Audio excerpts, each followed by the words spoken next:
Welcome to the Wolves and Sheep podcast. I'm Roberta Glass, and today I'm going to be talking to you about the lost women of Nexium. So you may be saying to yourself, wow, this sounds familiar. And yes, I did do a video about this last week, but I'm an obsessive person, and I have more to say about this. And the story continues on, so I will be making as many videos as I'm interested in making about this case as I follow it. This morning, Keith Raniere and Allison Mack were in court in Brooklyn. According to the people that were there, especially Frank Parlato, said that Keith Raniere looked disheveled, dirty, trying to make eye contact with Allison Mack. Allison Mack is going to be returning from California to Brooklyn as many hearings as she has to. That's what the judge said. He said that he's uncomfortable with her being 2,500 miles away, but he didn't demand that she stay in Brooklyn, so she's in California with an ankle bracelet out on $5 million bail. But the court case is scheduled to start October 1st, so I will be following that closely, and hopefully I'll be able to sit in on some of it. Hopefully I'll be able to make it down there and sit in on some of that and make a few more videos about it. But it is a fascinating case, and I mentioned last week that I was particularly interested in the salacious way that it was sold as a sex cult, with Allison Mack being sold to the public as the second in command, as if she was sharing power with Keith Raniere. And in my opinion, cults don't share power, and if there is a second in command, they are doing the bidding and the wishes of the cult leader. But I was very interested in the ways that it was described as a sex cult, and men's reaction to it seemed to be that the fact that these women were in a sex cult seemed to stir up some kind of fantasy of having a cult of women conforming to whatever the man's ideal is, and demeaning themselves for you. And this seemed to be supported by Joe Rogan and Alex Jones' analytical take on this cult. Like, I couldn't believe it. Like, I just watching this, I was like, wow, this really feels like there's a little bit of woman hating in this reporting on this cult. But Joe Rogan and Alex Jones, I'll give it to them. They have balls for saying this stuff. Have gone so much further than I could have ever imagined. So let's hear what Joe Rogan has to say. All right. Says she's accused of being a leader and a prime recruiter for a sorority-esque group of young women who were manipulated into serving as slaves for male masters. She's facing 15 years to life imprisonment on the charges of sex trafficking, conspiracy to commit forced labor. Okay, now let me ask you this. If you run into a bunch of girls, okay, say you're this girl, and your thing is like being in a cult with one master who gets to fuck all these women, who's to say that you shouldn't be into that if you're her, right? I know. And now who's to say if she goes and talks to a bunch of other girls and talks them into having sex with this guy, why is that bad? That's what I'm saying. Was it's she not get what into you the want house? your daughter to do. It's not what you want your sister to do. But we all know people that like getting tied up. 100%. We know people that like smacking each other and like hitting being each other and sex shit, slaves. and like being, well, not really maybe slaves, but whatever. People like. I mean, my jaw's on the floor from that from that clip. 100%. He just read the description of a cult. Who's to say, he says, if a woman wants to be in a cult? What person wants to be in a cult? You don't join a cult. You join a self-empowerment group. You join what you think is a religion. No one joins what they know is a cult. They only find out later it's a cult. and hopefully try to get out of it. But secondly, the fact that Joe Rogan is arguing that the FBI, who looked into Nexium, cannot tell the difference between a BDSM club and a cult that's abusing women is amazing. But he's really graphic. He goes into really graphic details about women's kinks and stuff, and it's stomach-turning. And I find it amazing that he hasn't apologized, and that he hasn't had a group of angry people protesting, tweeting at him, yelling at him. I mean, when he talked about Corey Feldman being abused in a really insensitive way, like the next day he was there, like, apologizing. No apologies forthcoming, because apparently it's okay to suggest that women really just enjoy being abused. And that the government, this is a libertarian issue, and that the government shouldn't get in the way of this abuse. God darn that government. Get in the way of women enjoying their kinky sex life. I mean, really ridiculous.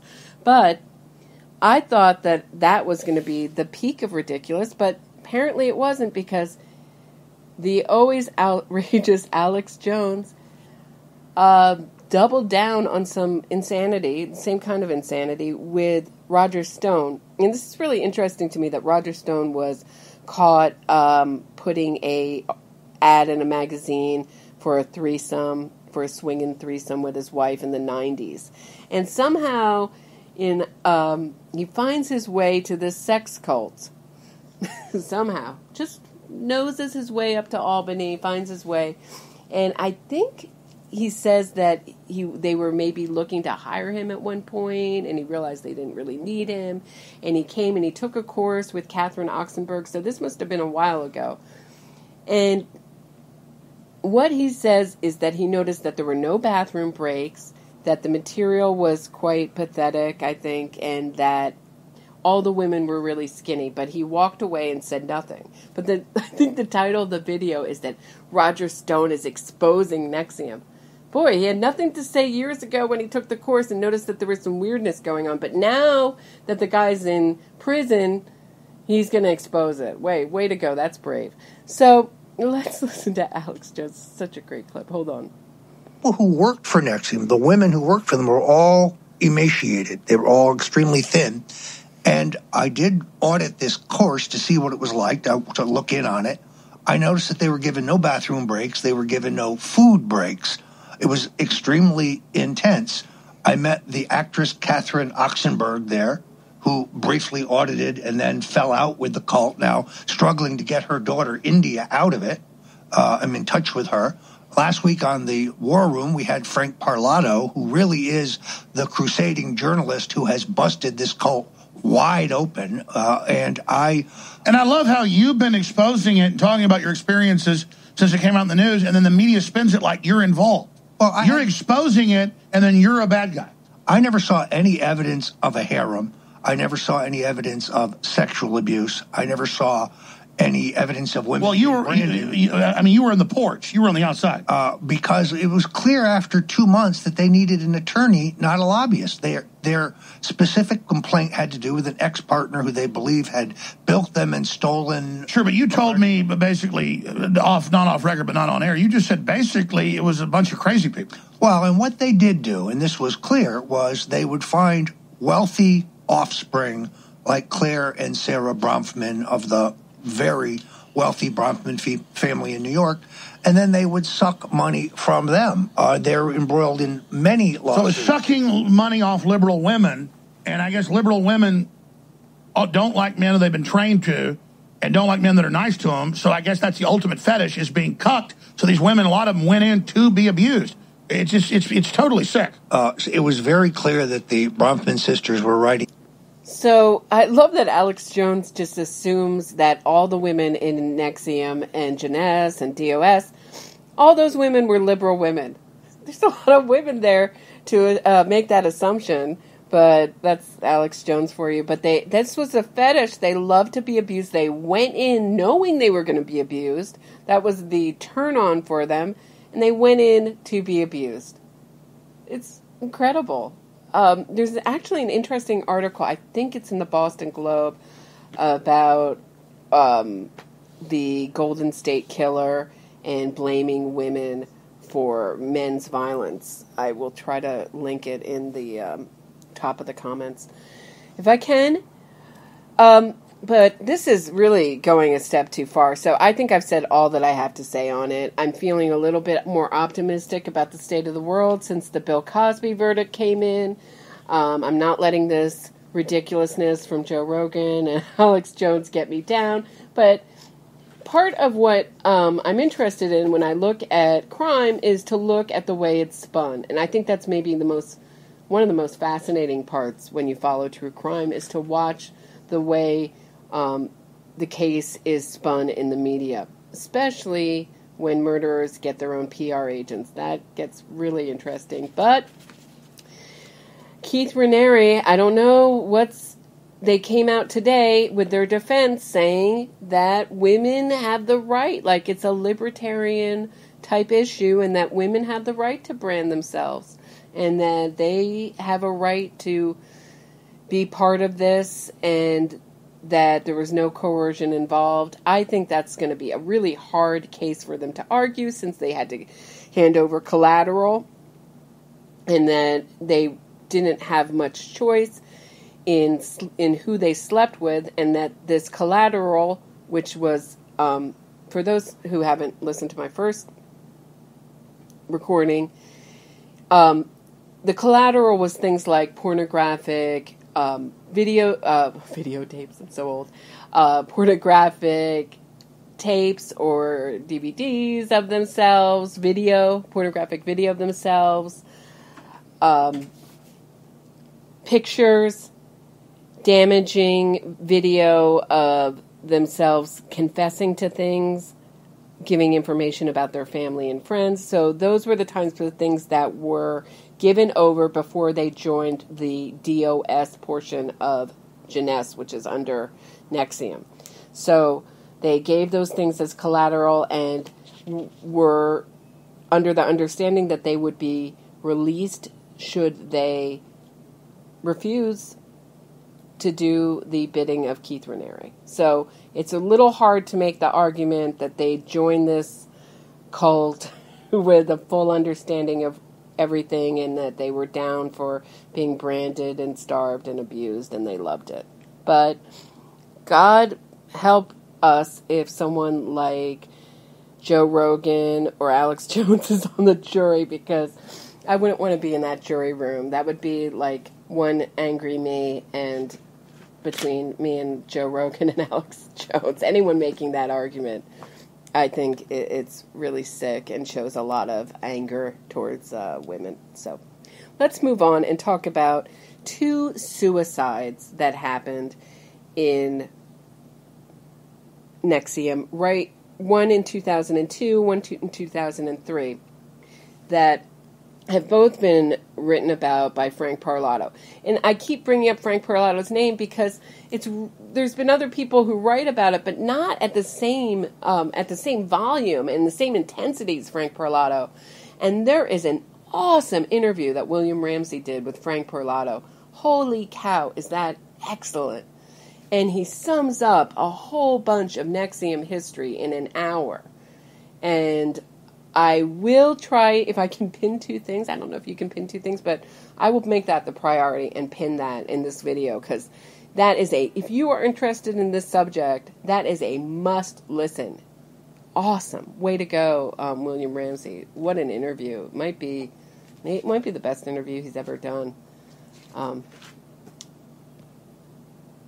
So let's start out talking about Kristin Schneider, who is a gay woman who died, was last seen February 7th, 2003. And she was an avid kayaker. She had been involved in the Alaska portion area of Nexium. And she was last seen alive by a Nexium person who said that she was really out of it. Really, the other person who saw her was really concerned for her. She was not so coherent, not in good shape, and they said that she drove a great distance. And this person was skeptical of the claim that she could drive, steal a kayak, get out in the water, and tip over her kayak, and her body's never been found. That was her suicide. But she left a note, and let's talk about that note. Okay, so here's what it says. I attended a course called Executive Success Programs, also known as ESP, Nexium, based out of Anchorage and Albany. I was brainwashed. My emotional center of the brain was turned off. I still have a feeling in my external skin, but my internal organs are rotting. Please contact my parents if you find me or this note. I'm sorry. I didn't know I was already dead. May we persist into the future. No need to search for my body. So this was found in the truck that she parked right next to the place where she was kayaking. And it's interesting that she's concerned about finding the body. If this were a murder, isn't it very convincing to leave a suicide note?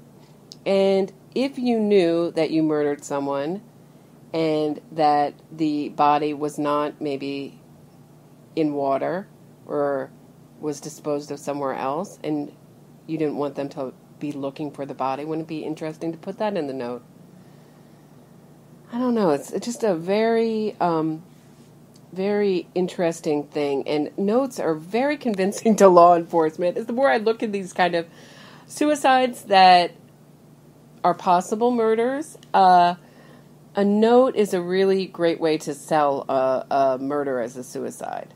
So it's also interesting to note that Kristin Schneider was a gay woman and that Keith Raniere was very interested in changing her sexuality with his sex therapy, meaning having sex with her. And many people think that Kristin Schneider was pregnant, and that was maybe a possible motive for her murder.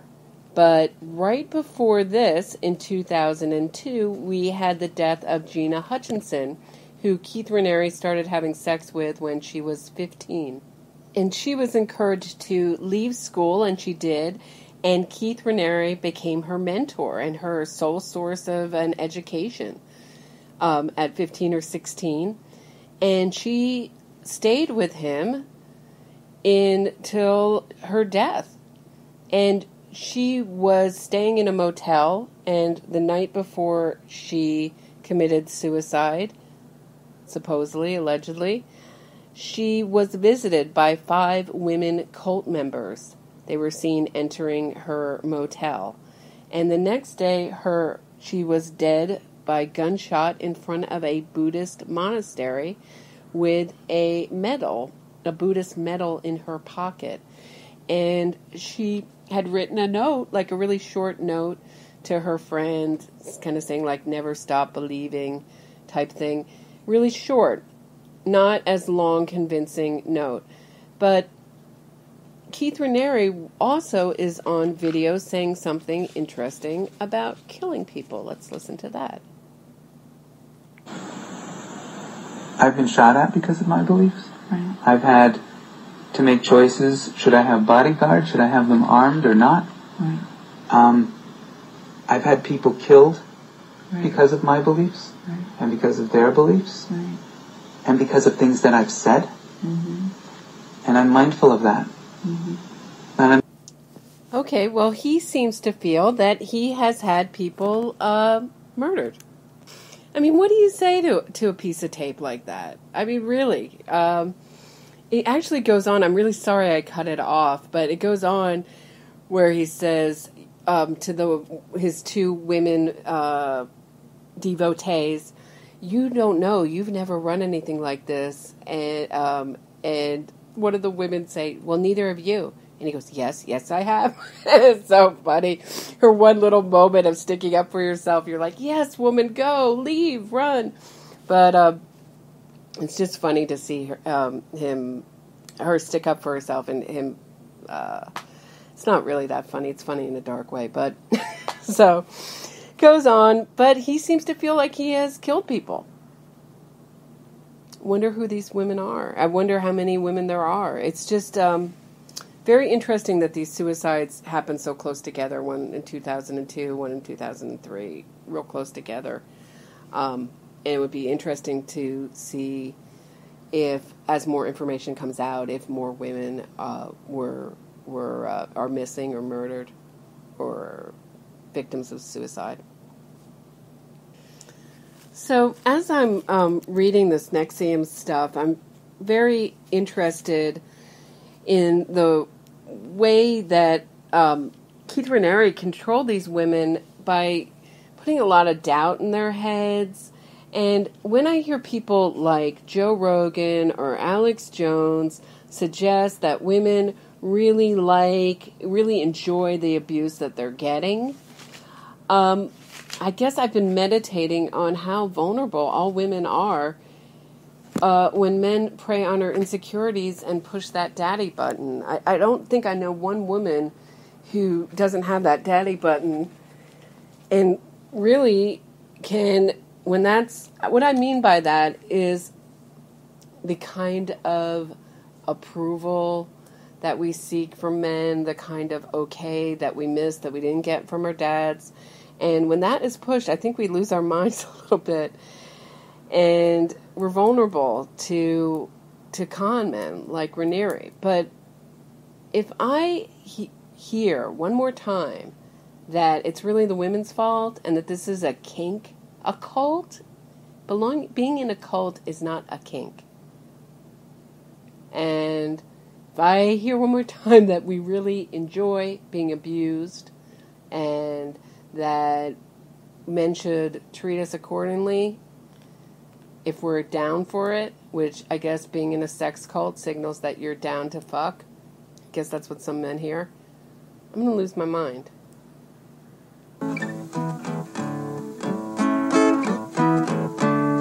That's the way, I like it, yeah, that's the way, I like it, yeah, that's the way, I like it, yeah, that's the way, you should wash your hair first, going out tonight, gonna get it on, gonna go to the bar, gonna spend all my money and have fun, yeah, that's the way,